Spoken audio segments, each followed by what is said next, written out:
Silence today, no music today for those of you who are tuning in because Restream's music is out of order again. But, anyways, we'll go ahead and get flying here, anyways. Again, welcome one and all to Coffee Talk. It is time once again for Coffee Talk Live, where we will be looking at the news and having a little bit of discussion with those of you who chose to join us in the live portion. And if you would like to join the live portion, you can find us Monday through Friday at 2 p.m. Eastern Standard Time on YouTube, and that is at Coffee Talk Live and at Prepper University. Please do subscribe to those channels, give them some thumbs up, look at the videos, show them some love because they sure do get crushed. They sure do get crushed by the powers that be. Yeah. And you can also find me on X, formerly known as Twitter, at Coffee Talk Chat, as well as fistfulofradio.com, podcasting out of Atlanta Monday through Thursday at 4 p.m. Eastern Standard Time and Friday at noon. Being joined today by one feline, Dusty, sleeping in the chair behind me, looking very comfortable. Hope you're all comfortable. I will go ahead and say hello to some of the people that have jumped in here so far. I see Helter is here, Dragon is here, Fluke Man, Brian. He wants my wife to do one of these. She doesn't want to do it. John is here, Raccoon is here, Dilo is here, reminding everybody please do thumbs up. Lots of thumbs up from Dilo. I wish I could get that many. You'd be surprised. I'll have 200 people watch the podcast. I'll get like 8 thumbs up. But anyways, it is what it is. What are you going to do? As we get ready to jump off into the news, we'll talk about Jamal Bowman here in a moment. Had a hiccup yesterday where I went blank for, like 10 seconds, 15 seconds. I got a strike too. And of course, they don't have to tell you what it's for. They don't have to tell you. They just kind of stick it to you. You can't stick it to the man. The man's too busy sticking it to you for you to be able to defend yourself. But anyways, we'll go ahead and we'll kick off here by talking about Jamal Bowman. He's in the news big time because of his tirade at his fundraiser or whatever the hell he was doing. He's campaigning, of course. I don't know who he's campaigning against. These people, you wonder how they keep getting back into office. They really don't have any competition. AOC is the same way. We've talked about her a few times. She has one person running against her. One. And nobody's going to vote for that guy because he's from Wall Street. And, you know, that in many people's minds, that makes him the enemy. Oh, you work for a bank. You're evil. Yeah, okay. At least he knows how to manage money. And last cycle, AOC did not have anyone running against her. No one challenged her. So, yeah, no shit, these people win. So I don't know who's running against Jamal Bowman, if he even has someone running against him. Tuck is here. And Fluke Man says, 200, do you mean the upload of the podcast, but not as it happens? Yeah, I mean, because, you know, people also watch after the fact. So you can get like maybe 200 viewers in total, especially on Prepper University. More people watch on Prepper University than they do on Coffee Talk. But they don't bother to thumbs up. They don't read the comments. They don't look at the description. You know, people don't pay attention to that stuff anymore. It is what it is. Attention spans and all. New York Post article, Bowman's vulgar, profane political rally on June 25th. Oh, this editorial is June 25th. That was on June 24th, I believe. Says, is there any better way for people to know what these progressives are about than the way the two of them acted at their last rally? Bronx is buffooning, June 24th. Bernie Sanders was also there, although he's not a, quote, squad member, but Bernie was there. Representative Alexandria Ocasio-Cortez danced to a Cardi B song with lyrics that degraded women. Representative Jamal Bowman got up and used the most vile language imaginable. He was waving a stool around like he was going to hit somebody upside the head, too. With leaders like this, it's no wonder our kids think nothing about using this kind of language and acting inappropriately. Of course, these progressives are also never honest in stating what they stand for. I beg to differ. That starts at home. If you see your parents doing it, then you'll do it too, even when your parents tell you not to. If you're a parent and you use nonstop vulgar language, your kid's going to do it. If you use refined language, so will they. So will they. I never heard my kid swear. Never. But then I typically don't. I slip here and there, honestly, but I don't use it as part of my normal vernacular. I don't use vulgar language typically in everyday conversation. So then a child who grew up in an atmosphere like that, who saw Representative Bowman cutting up and using a lot of profanity, would not be impressed by that.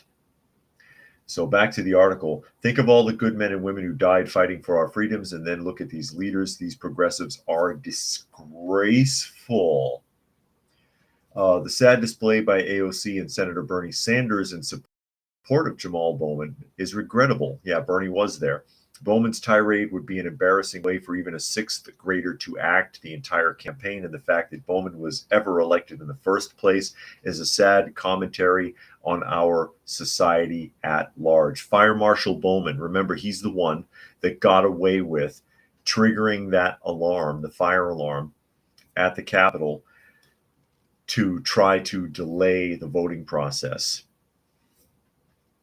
Said he did it by accident because he thought it operated the door, which is ridiculous because he's a former principal in a high school, correct? He was a public school principal and still behaving like this. Think about that. You want your kid going to junior high, high school, wherever, where the principal behaves this way? It says vulgar music and foul language are both a synonym of a society in need of a reality check. Where are we now? And where will this decline lead us?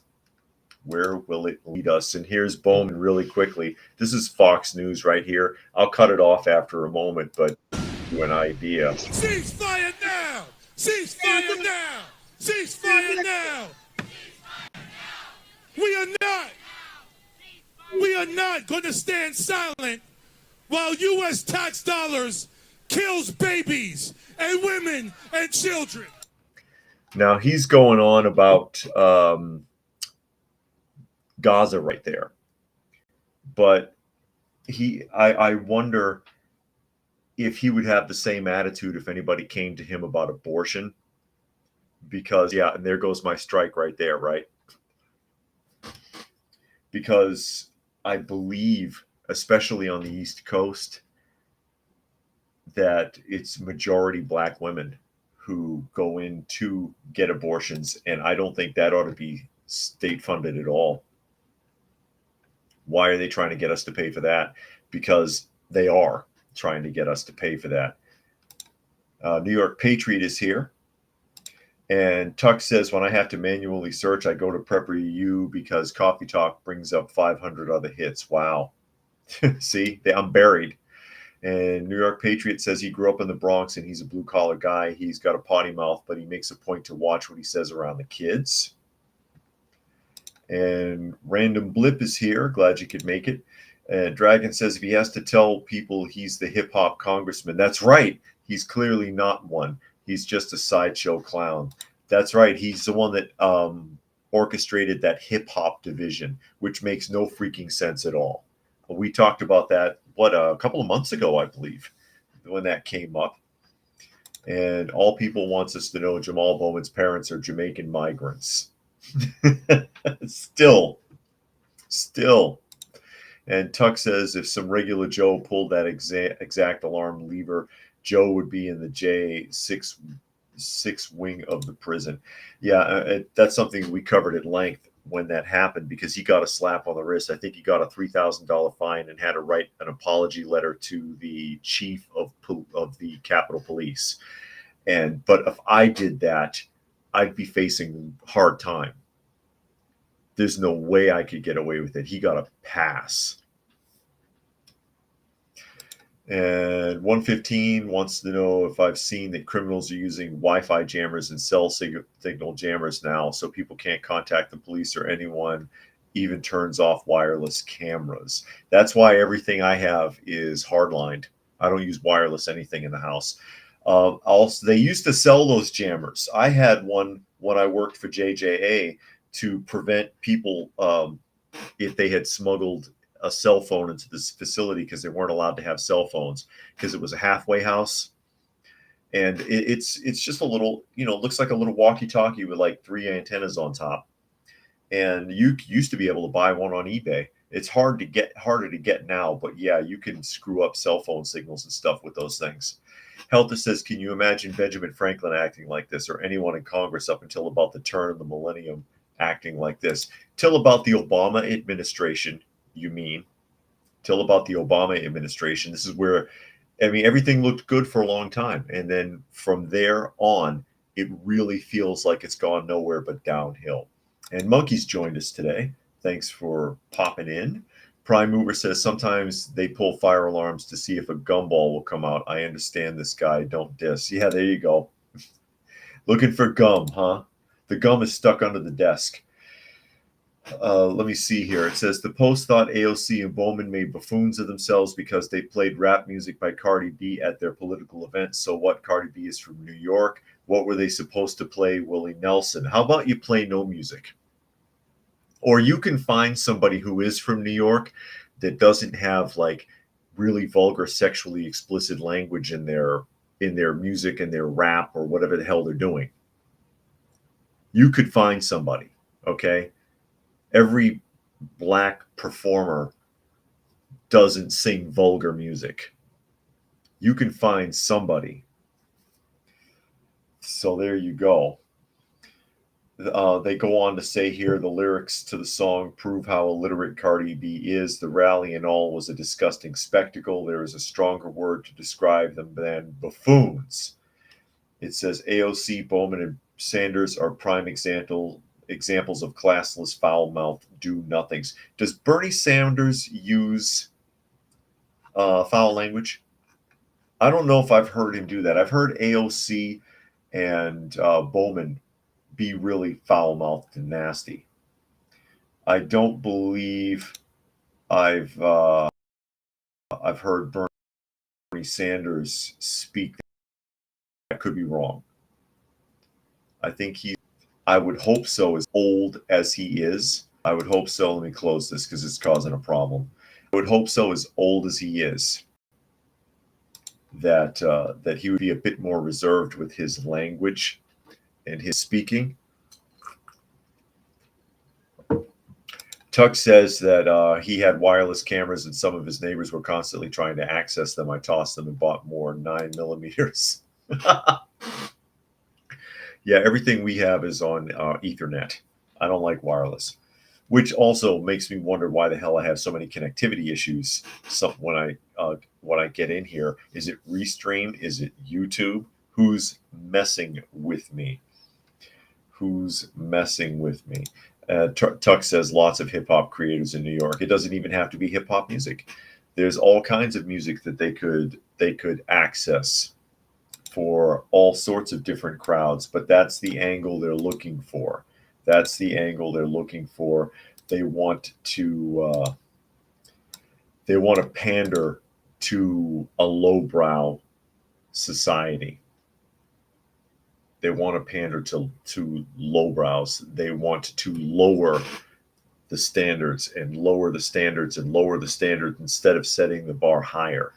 This is where the concept of the distinguished gentleman or the distinguished lady came from when you would talk about someone who was a congressman back in the day. You don't have that sense anymore. These people, it doesn't look like they even deserve your respect, the majority of them. That was a spectacle, running around on stage, swearing and cussing and waving around a stool over his head like he's going to hit somebody. And I'm like, this guy's a representative. But again, I question, is anybody even actually running against him? Or is he just a shoo-in and he's at the rally so he can collect checks? Is anybody, who knows? Is somebody running against Bowman, and do they stand a chance? I'm going to see here.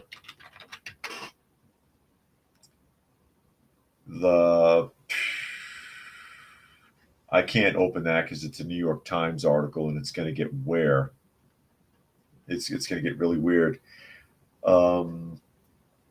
George Latimer, is somebody actually running against him? Let me see.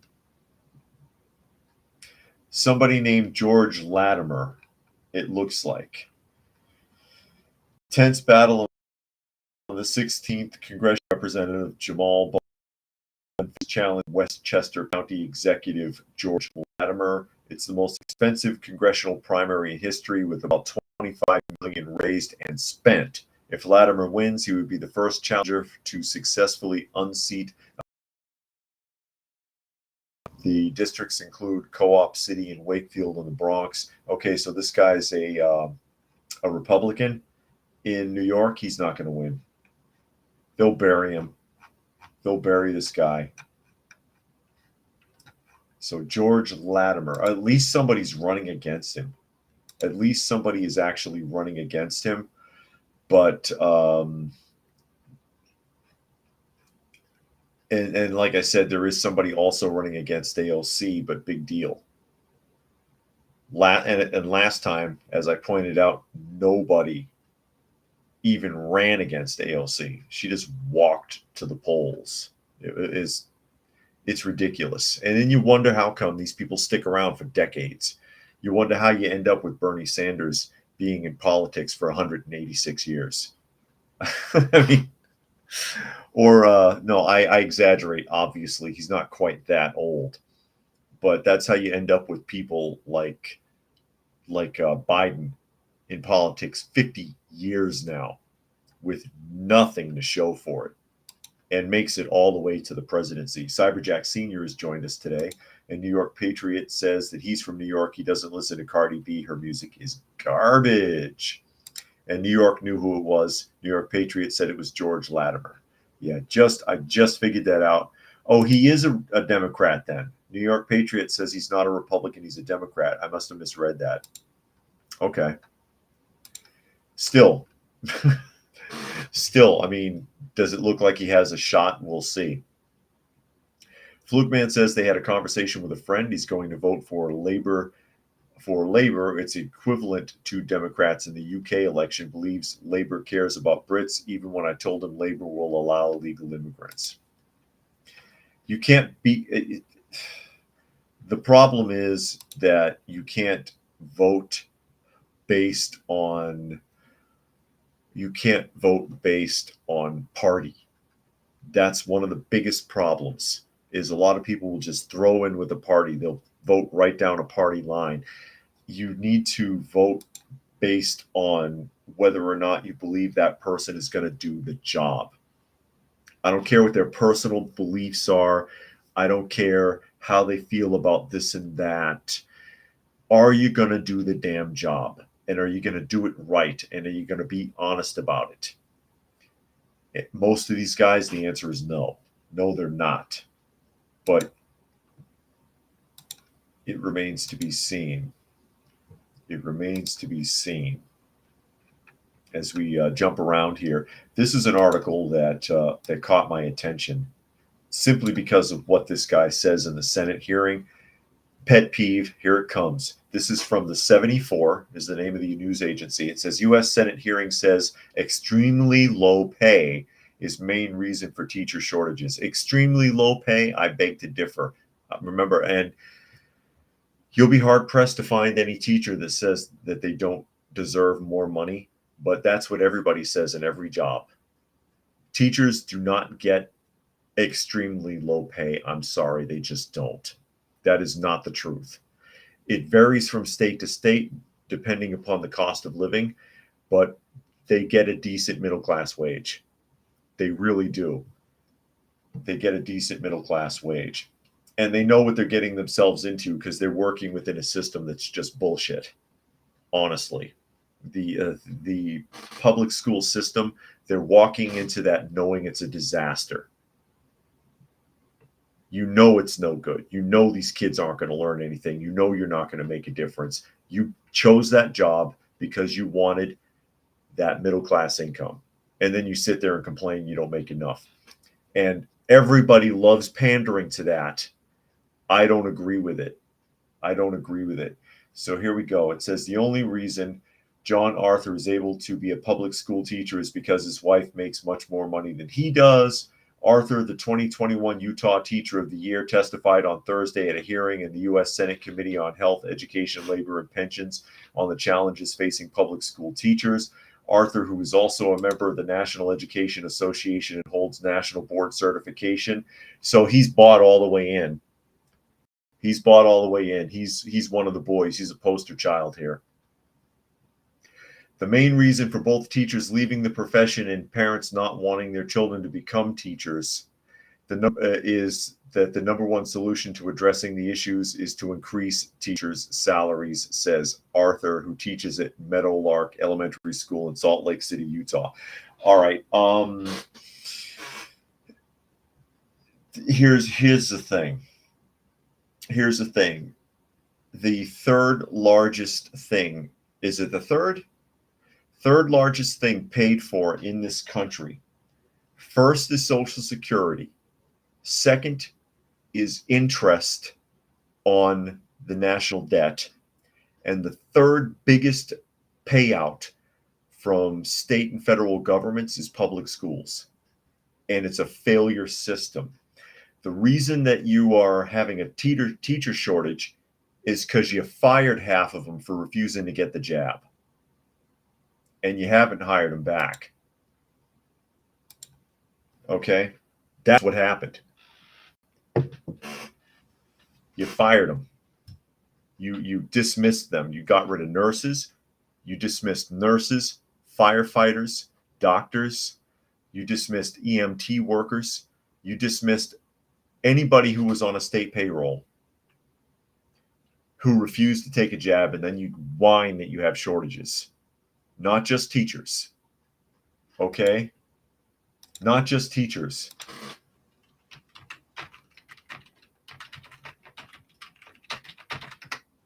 Not just teachers.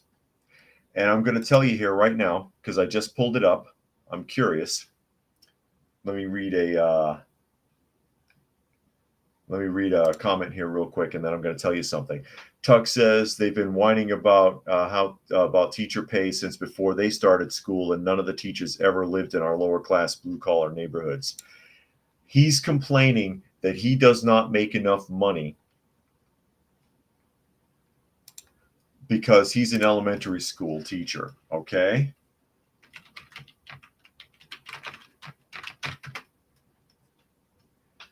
Because he doesn't make enough money. That's his argument. And I want to pull something up here. Because teacher's salary, the average salary for an elementary school teacher in Utah is about $54,000 a year. That's about where they're going to start. I just opened this up. And you know what? I'll share that with you. Since I mentioned it, I want to make sure that you can see what I'm looking at. For those of you who can see, anyways, so I'm not just pulling numbers out of the air.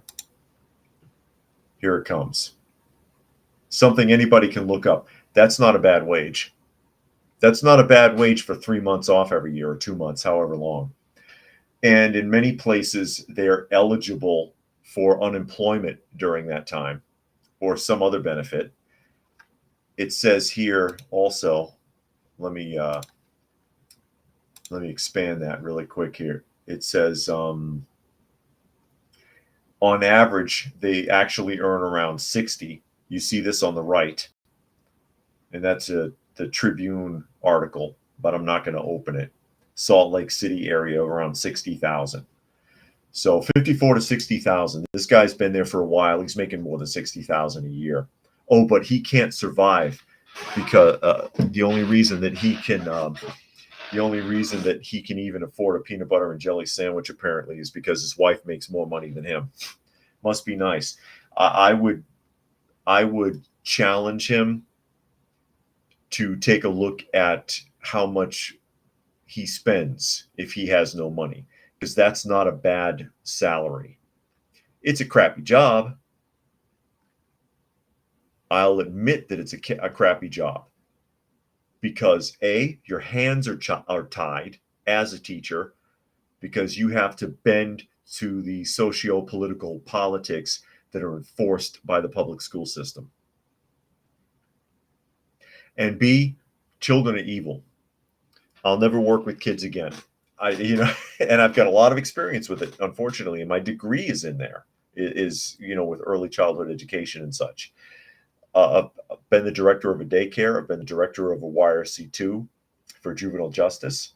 I've worked for Durham and Laidlaw School Services, and I've worked in conjunction with public and private schools in Topeka, Kansas. And it's a nightmare because the kids are evil, most of them. And that's a reflection on their home life, more so than anything else, unfortunately. So yeah, it's a sucky job, but that's not bad pay, if we're being honest. Most people aren't making a third of that. Don't make more money than me and bitch. Let's put it that way. I'll catch up a couple of things here really quick. Helter says they'd add poor discipline support from school administration and school district. Really hard to keep a class on task and morale up when some of the kids are just awful and blatantly defiant. That's kind of what I was saying there. Armored Ghost says we live in a post-Karen world. Things will not truly return to normal for many years, if it ever does. Random says public sector workers are notorious for wanting more money for doing less. And that guy, he's tied in, again, reading his credentials. And I'll pull him back up here really quickly because I want to read his credentials again. Because his credentials tell me that he's really tight with the union. And of course, more salary means more union dues. This is the connection that needs to be made. That's where you really got to look. Again, this is, where is his name again? Arthur, the 2021 Utah Teacher of the Year. At a hearing for the U.S. Senate Committee on Health and Education and Labor, blah, blah, blah. Arthur is a member of the National Education Association, holds national board certification, and points to pay as the main reason for both teachers leaving the profession and parents not wanting their children to become teachers. Parents don't want their children to become teachers because they don't like them. Even though they themselves, many of these parents are not willing to do the job. Because it really starts at home. Even if your kids go to public school, you're the one that needs to be educating your kids. Everything else is secondary. Everything else is secondary. All right. But this guy's in bed with the union. And more salary means more union fees, more union fees, more money going to the union every time. And Craig says, hello, Patriots. YouTube reminded me you were going live 30 minutes late. It's getting better. Last time it was 2 hours. Good Lord, Craig. Yeah, they've killed it. They've already pretty much, the nails are in the coffin at Prepper University, unfortunately. When you got like almost 67,000 subscribers and you can't even get 300 views on a video after almost 2 weeks, they've destroyed the channel. And Coffee Talk's pretty much in the same boat. It's a damn shame. And it's not even about the ad revenue or anything like that. It's about the effort that goes in. When you spend 4 or 5 hours putting together and editing and publishing a video so that nobody can see it, it's very discouraging. It's very discouraging. Armored Ghost says country is overrun with gimme dats. No kidding. Helder says, don't forget abuse from parents and hostile environment created for the purpose of grooming for the next generation of social justice warriors.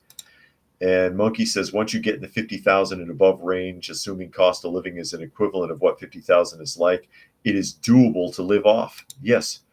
If you mind your P's and Q's, you dot your I's and cross your T's, as it were. You're not living a lavish lifestyle, spending a fortune on hair and nails and makeup and, a fancy car that you can't afford and a mortgage that you can't afford and going out to the club every Friday and Saturday night and all these trivialities that people do in life because they think, oh, this is how I'm going to be happy, or this is how I'm going to show people that that I'm somebody or whatever. Keeping up with the Joneses kind of garbage, eating out every night instead of cooking your food. People spend money frivolously and they get into debt and they waste money and they're foolish with it. They're foolish with it. And then you can never make enough. You'll never make enough. He's got a good salary and a double salary because his wife is making more than him, according to him. Craig says, what are your thoughts on the up-and-coming CNN debate? Do you think it will be fair? Obviously, I do not, but I welcome other views, however wrong. You're not wrong. I don't think it'll be fair because it's going to be very one-sided. We've talked about that at length a couple of times, especially when it was set up. Trump wants to debate Biden. He wants to. Biden would not agree. His camp would not agree. But then they came forward and said, all right, we'll agree to 2, but only on our terms, only if we control it. If you're not willing to meet in the middle, then you're setting it up to be one-sided. They chose the venues. They chose the moderators. They chose the controlling of the microphones. They're preempting. And no audience, which has never been done as far as I know. I could be wrong about that, but as far as I know, they have set it up to make Biden look as good as possible. And Trump was willing to take the risk. He said, okay, and he even said as much, it's a load of crap, but I'll do it because I want to get this done. They're going to try everything they can to make Biden look as good as possible by controlling all of that. Probably still fail, but you know what I mean. Armored wants him to challenge him to a duel. I challenge you to a duel, sir. You have defiled my honor. Prime Mover says they were pretty evil when they were a kid. Most of us were. I was stupid. I was stupid when I was a kid. I did a lot of dumb things. I hurt people. I was a tough kid, and I could be nasty. Helter says they wasted all that taxpayer dollars to convene a Senate hearing to work that out. No kidding. And Craig says a true Labor Party wanted to protect the workers, keeping them employed, well paid, and well cared for. Immigration will be the worst thing for any indigenous worker. Fair enough. And then Armored says people make more money and then they want more things. CNN cannot defeat Trump. He's a master debater. He's better at it than he's a hell of a lot better at it than Biden is. That's for sure. That's why he's willing to take the risk. But again, it's going to be very one-sided. It was one-sided the last time.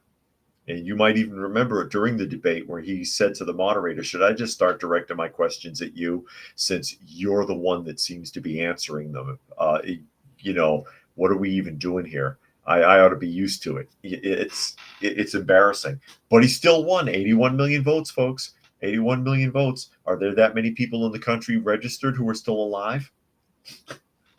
I mean, what can I say? What can I say? I'm going to jump to a Daily Caller article. This ties in a little bit with what we were just talking about, in that it talks about students and the whole socio-political soup that they're trying to drown these kids in. Daily Caller, Biden administration weighed using school children to help register Democrat-leaning votes, according to emails that have now been revealed. Biden administration sought taxpayer funding for a program that would use school children to provide voter registration materials to Native Americans, according to emails that have been obtained by the Protect the Public's Trust and shared with the Daily Caller News Foundation. Department of the Interior officials in 2022 developed a plan that would have given Native American children attending Bureau of Indian Education schools voter registration material to bring home to their parents. Internal emails show Native Americans strongly preferred Democratic House candidates that year, with 56% saying they would cast their ballot for a Democrat compared to the 40% who said they'd vote Republican, according to a poll conducted by the African American Research Collaborative shortly before the midterm elections. Stop. Why is the so-called African American Research Collaborative polling Native Indians in the first place? And secondly, you already know I don't trust polls, and you know why. Because they probably talked to 500 people that they cherry-picked to get the results they wanted, because that's how it's done, and then claim that that represents all Native Americans. Or, yeah, Native Americans. So it says department leadership is proposing having BEI, this is a quote from the email, sent home voter registration cards with students to give to their parents, according to Jennifer Wilmington, who wrote this in a February 22 email. BIE's proposed native voter registration plan, according to DOI Attorney Advisor Joshua Berg, was formulated to comply with Executive Order 14019, which Biden signed in March of 21. The order compels the heads of federal agencies to evaluate ways in which the agencies can, as appropriate and consistent with applicable law, promote voter registration and voter participation, which in itself is a violation of the rule of law, which is why this has been under investigation since it was signed into an executive order, but it has not yet been officially challenged. I do not like it when kids are confronted in schools with sexuality or politics. Let them be children. Bad enough they got to go to school at all, honestly. And then they don't learn anything anyways. You pound sexuality, politics, and social justice garbage into their minds, and then you wonder why they can't fill out a check, can't fill out a job application, can't count money, but they're graduating with an honor roll. And I've seen it firsthand too many times. Too many damn times. Tuck says Biden will be more doped up than an entire dormitory the night before exams. I saw one article where they were suggesting that Biden should be drug tested before he goes on stage. And then Fluke Man here says it makes his blood boil when people living life they can't afford, especially when they try to guilt trip you that they're living a better life financially. Doesn't mean your life is better as a whole. No, you can have more with less. You can be happy with less. When I was working for JJA, I had tons of money. I was making money hand over fist. That was a fantastic salary. Okay. It was a crazy salary. You know, you're talking six figures. Okay. I was miserable. Hated the job. Never had any free time. The people I was working with were, the JJA was dishonest. The courts were dishonest. The parole officers, the social workers were all dishonest. It was corruption everywhere you looked. It felt dirty. I felt contaminated. Plus, you're helping people that don't want your damn help and hate your guts. You're wasting your time. And then I had all kinds of financial problems because of the ex, financial problems because of this and that. My ex got me into a lot of legal trouble. My ex got me into a lot of trouble with the IRS, which I'm still dealing with to this day. And, you know, I've been happier with a lot less, honestly. And simple is better. Simple is better. I believe it. The money doesn't really mean anything if you're miserable or if you're wasting it. It doesn't mean anything if you're wasting it either. And Tom E is here. And often people do waste it. And I've been on that bandwagon in the past too, where I felt like I needed to have something or look like something. And, you realize over time, it doesn't matter. It doesn't matter. You don't have to dress like a celebrity. You don't have to have a big fancy car. Are you comfortable? Are you living someplace that you're comfortable in? Is it your own little sanctuary? Do you have your needs being met? Are you happy? Do you have a hobby that you enjoy? Simple is a lot better. I don't need to be wealthy if I'm not going to be happy. You know what I mean? And a lot of people just don't get that. But back to the point, and I'll leave this up here from all people talking about the term African American, which is an oxymoron. If they're not from Africa, then they're not American. That's a first generation kind of a thing. That's like me claiming to be Italian American, and I can't speak Italian. I didn't come from Italy. I've never been to Italy. It's not fair for me to say Italian American or Polish American or whatever. It's not fair. My wife hates that term. She hates that terminology. She's like, don't call me African American.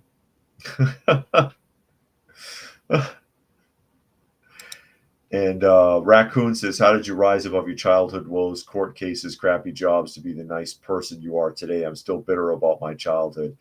Well, you got to get to a point where you realize there's really nothing that you can do about it. You can't go back. But you can burn your bridges. But if you burn your bridges, you burn them so that you don't go back. My mother was a very abusive person. But you know what? She's not here now. She's not here now, and I'm not what she always told me I was. So I don't care. I don't care what she thinks. I don't have to talk to her. You don't have to talk to anybody who hurts you, who's toxic in your life. You can walk away from it. My ex, she ain't here. I've got a good wife. I found someone, married her, first person I've been married to. I was just playing house before and didn't realize it. But I'm with a good person now, so who cares about the other ones? You have to get to a point where you have to detoxify and be at peace with yourself. And if that means eliminating people from your lives, do it. Doesn't matter if they're family, because you have that. I got enough of that from the rest of my family. Oh, she's the only mother you have. Okay, you take care of her. She's the only mother I have, but she's not a good person. So I don't need to deal with her.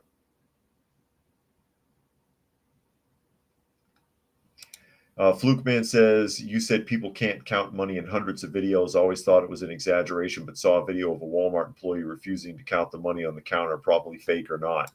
Yeah, I just, we and I've mentioned it before when I worked for JJA, we'd have like a little toy till like the one you get at the dollar store with fake money in it to teach them how to count cash, because they just can't do the basic math. They got pushed through the system. No one taught them at home. They were pushed through the system to accelerate them to doing like geometry and algebra, which they're not really doing because they're using a calculator. The calculator's doing the work. They just know how to work the calculator. We weren't allowed to use calculators. We had to do it on paper. But these kids can't count. They can't do it. It's scary. I'd rather a kid be really good at the basics: addition, subtraction, multiplication, division, and fractions, and weights and measurements. Those are things you'll really use in life. Algebra, the hell with it. Who gives a damn? Are you going to be an architect? Learn algebra. Okay? Otherwise, it's useless. I'm not using algebra to make a cake. I'm not using algebra to pay the rent. You see what I'm saying? It doesn't make sense. But it's scary. Why? This is why, Fluke Man, this is why in many places you'll see there's a machine that dispenses the change rather than allow for the cashier to count the change out, because a lot of them can't freaking do it, and the company doesn't want to take the risk anymore. But it bothers me, back to this article, it bothers me that they were using these children through the Bureau of Indian Affairs and the Bureau of Indian Education to send voter information home especially since it was Democratic leaning. It was Democrat leaning propaganda that they were trying to give to these kids. And apparently it was stopped. This was stopped, but they still tried it. They still tried it. They said the schools, 53 of which are directly administered by the agency and 130 which are tribally operated, serve roughly 46,000 Native American students. Manipulating these kids with their politics and agendas and trying to use them by proxy to manipulate their families at home. Monkey says when they were in elementary school in special education, I've always loved counting money. Even my teacher and the lunch lady loved helping me out with counting money and change. That's good, though. That's useful. That's useful. You know, they used to call that 766. The special education now, when in the 70s and 80s, I think they used to call that the 766 program. That's probably long gone. All People says real African Americans, slave era survivor descendants, never embraced the term of African America. They're always preferred to just be called American. That is correct. That is correct. And as many of you are aware, my wife is Black. She is from the Deep South, and she is a direct slave descendant for real. She can trace her lineage because her family lives on heirs land in the South. Heirs land in the South. But, back to, as I jump all over the place here, back to, before I open the next article, Raccoon's point. You'll be a lot happier if you cut the toxic people out of your life, no matter who they are. No matter who they are. Even if it is family, even if it is friends. Sometimes enough is enough. And that can be harsh. It can be harsh, and you can feel guilty about it. It's like, damn, I cut off my brother, my sister, mother, father, son, daughter. You might end up having to do something like that.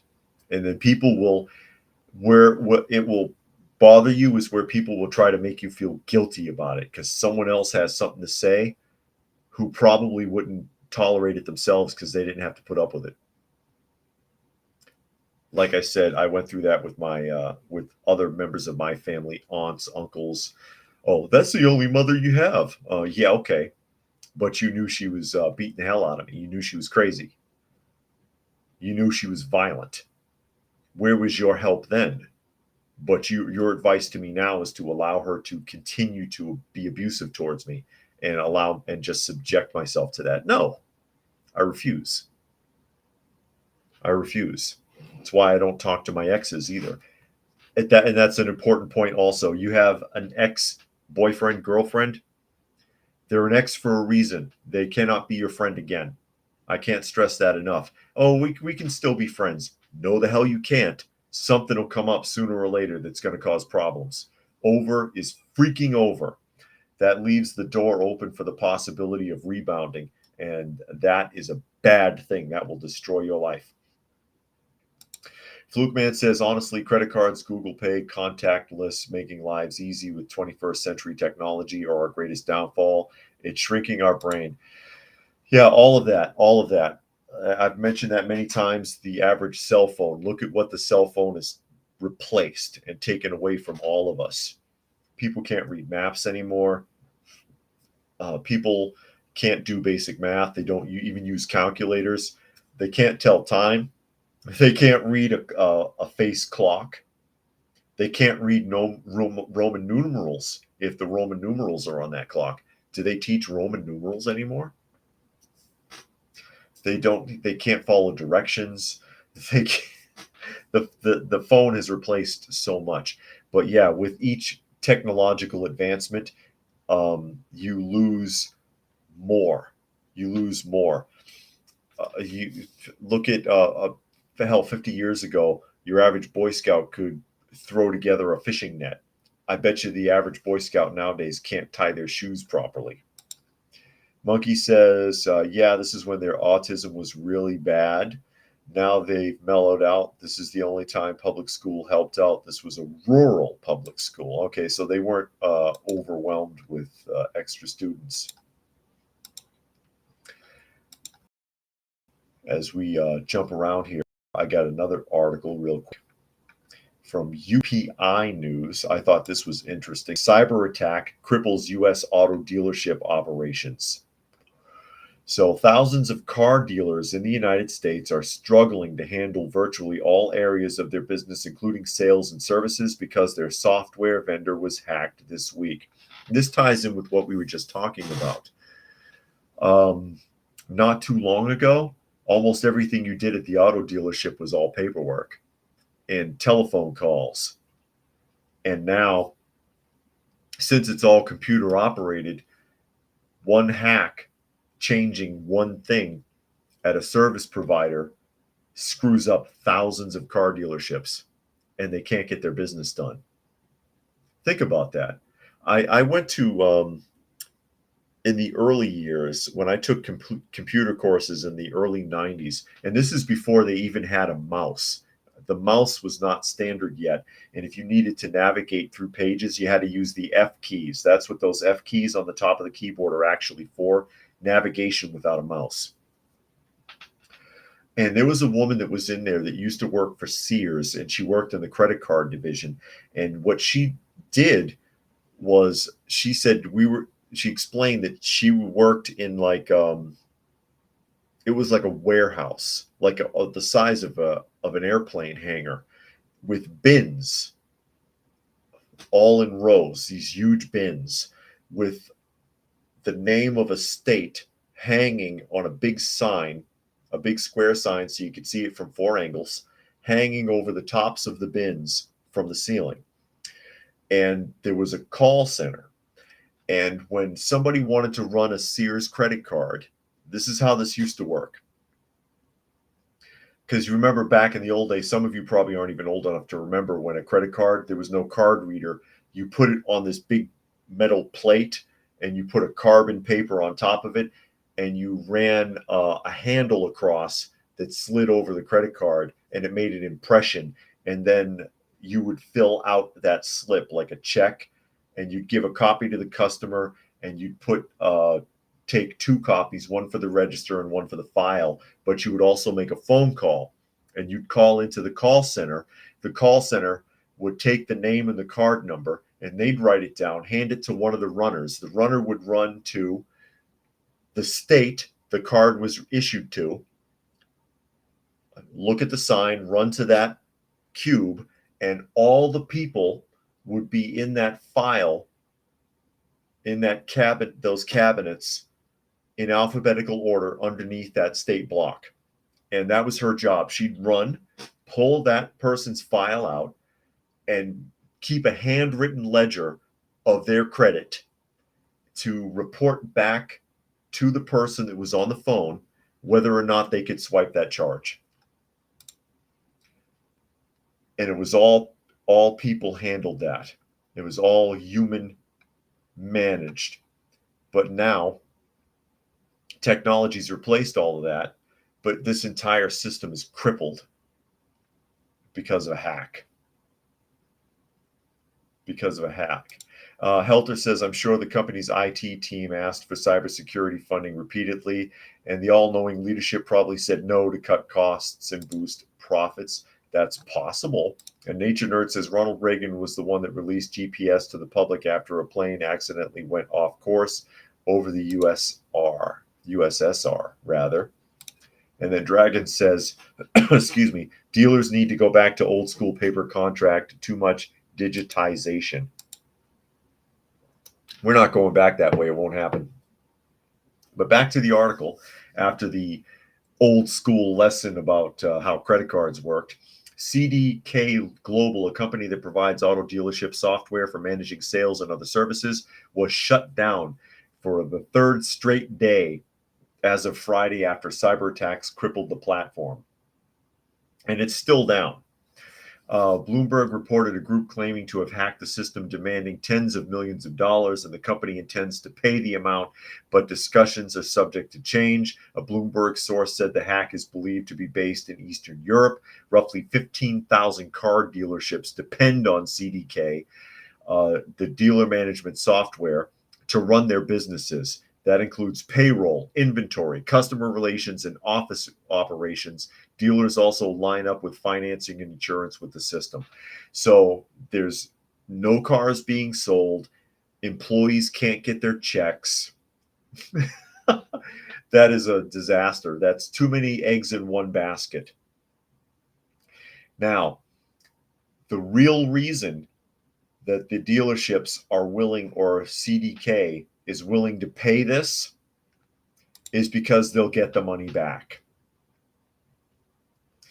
Fluke Man says runners is just a word, right? Assuming they didn't really run. I don't know if she ran or not, but I'm sure you had to do it as fast as you could do it. They must, I would imagine it would be set up so you could only go up one aisle and down the other so you didn't bump into each other. Kind of like the doors on a restaurant, one door is in and one door is out, so that people, waitresses going in and out, or waiters don't bump into each other. It was probably the same kind of thing. But yeah, I imagine you'd have to hurry up and go as fast as you could. And Keisha is here, stopped in to say hello. I hope you're doing all right, Keisha. Keisha was having some medical issues, so hopefully you're doing better. The reason CDK is going to pay this, because they wanted to ransom, they were ransoming for tens of millions of dollars. Every cyber attack that you have ever seen that paid a ransom, who it was, banks. I know that there was some water plants that were hacked. A railway was hacked. There's some other companies, hospitals. There's a couple of hospitals that have been hacked. That money is traceable because they want to be paid mostly in like Bitcoin or some other cryptocurrency, and it gets recovered. It's too big of a transaction. No matter how many times they move it, it can be found, and they always get the money back. So they'll pay them, and then that money is going to be recovered. So who gives a shit? That's CDK. They know better. They know they're going to get that money back, so they don't care. That's how it works. And Keisha says that they're doing okay. Today's a good day. That's good. That's good. And you're quite welcome, Keisha. Think about you from time to time. Keisha used to pop in quite a bit, but like I said, she had not been doing well. Unfortunately. But that's the funny thing about all these cyber hacks, and they break into these systems and they shut them down. Nature Nerd says cryptocurrency, a perfect record of the economy. Yeah. Well, no matter what kind of a transfer they do, no matter if it's a wire transfer, crypto, it's too big. It's too big of a transaction, and you can break it up and spread it around and put it through 15, 20 different services and split it up to 30 different bank accounts, and they'll find it and get it back within a week. I have not seen yet in the last few years, and eventually maybe they'll get it right. But I've not seen in the last few years, every time that this happens, they always get the money back. They always get it back. And H12 wants to know if they're the only person who has hit the thumbs up. I don't know. I can't see them on Restream. I can't see the thumbs up until after the fact, but I'll take all the thumbs up I can get. And as I've said many times, rumor has it, it helps with the algorithm, but I don't believe that. I don't think anything helps with the algorithm. I think the algorithm hurts you more than anything. But I will take all the thumbs up I can get because I appreciate it. And then Armored says, support the Kitty Pantry Fund. Yes, please do. Fluke Man says, why hack if companies get their money back? Well, I guess they figure that one of these days they'll get it right. Or maybe they don't realize that, or maybe they think that their system will work. But my understanding is that money's always recovered. The money's always recovered. So what's the point? But yes, please do support the Kitty Fund. I need all the help I can get. I've got 20 right now. 20 right now until we can get some of them adopted through Halo House. And there is Uncle, if anybody wants to see him. Hey, buddy, come here. You saw Uncle yesterday. You'll get to see him again. Here he comes. Uncle, everybody. Uncle's a big baby. Isn't it right? There he is. He's a monster. Aren't you a monster? Almost, I think, 24 pounds now. Right? He's a big boy. He don't eat much, but, sometimes that happens after you've been fixed. He's huge. Look at that face. It's a face only a mother could love. No, it's not true. I love you, Uncle. You're a good boy. Go on. Go on, buddy. I know you don't want me to put you in the camera. Anyways. And Patriot wants to know how the other kitten is. He's doing fine. His scabs are healed from where his paws were burned, but I think they're going to be permanently discolored. I don't think, because they started black. His paws are naturally black, but I think they're permanently discolored from the burns from the car engine he was found in. Anyways, with that, we are at the top of the hour, so I will go ahead and start signing off. Again, you are listening to and or watching Coffee Talk. Raccoon remembers Crumb. He says he looks like Crumb. Crumb was more white. He's been a long since adopted away. Crumb was adopted away quite some time ago. But yeah, Crumb was more white than Tuxedo. And Tuck says, was Uncle ever starved? I found that cats they rescued were starved, sometimes have permanent metabolic damage. It's possible. He was pretty thin when we found him, but he was still had a big frame. He was still a big cat. But again, you are listening to and or watching Coffee Talk, and you can join the live portion at Coffee Talk Live at Prepper University on YouTube Monday through Friday at 2 p.m. Eastern Standard Time. You can also find me on fistfulofradio.com. So with that, I will go ahead and sign off. Thank you, everybody who was able to join us here today. Hope you got something out of the conversation, and we will see you